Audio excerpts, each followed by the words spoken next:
Yes, I do a lot of work with people with anxiety, and it's territory I know really well for myself, having been anxious over many years, and as I was saying, having gone through the dark night of the soul. As you know, when we're in that state, it is really difficult to think. Like, by definition, we're in a fight, flight, freeze state.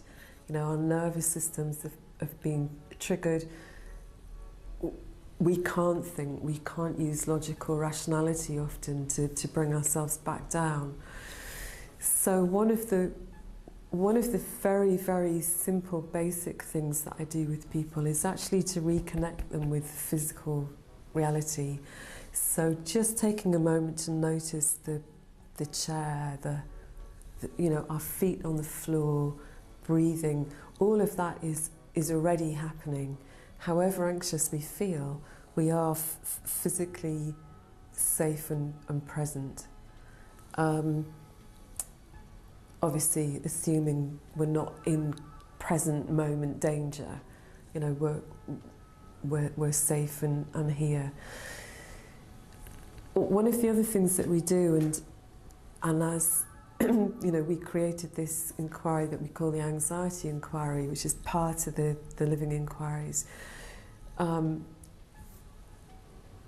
What came to me one night, I was actually lying in bed feeling quite anxious, and what I realised was that somewhere in my system I was perceiving that there was some kind of threat or danger.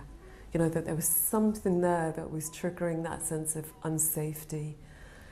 So, and Scott had a similar insight around the same time. So when we started to work with that and looking to see, well, what is the threat here just now? Is it something in my thoughts? You know, often as an anxious person, you know, we're really good at creating vivid, scary thoughts, that we, you know, images of how future scenarios will go horribly wrong, or all that catastrophizing that we often do.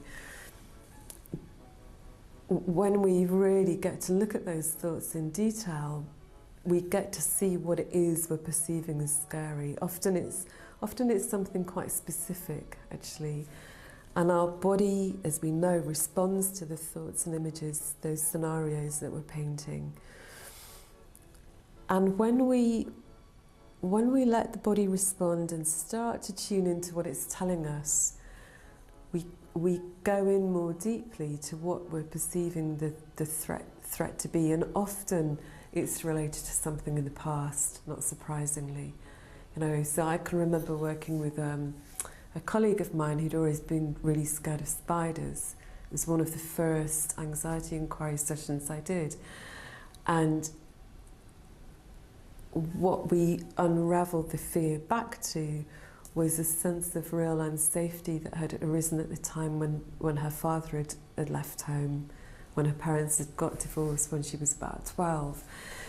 So even though that sense of unsafety had manifested as a fear of spiders, when we unravelled it back to that and she got to feel the original feeling, she wasn't scared of spiders anymore. So obviously it unwinds in a completely different way on each time. Obviously we're all different, but we've discovered that we can unravel anxiety, at least to some degree, and find ourselves in a very different place. I mean, that's certainly been my experience.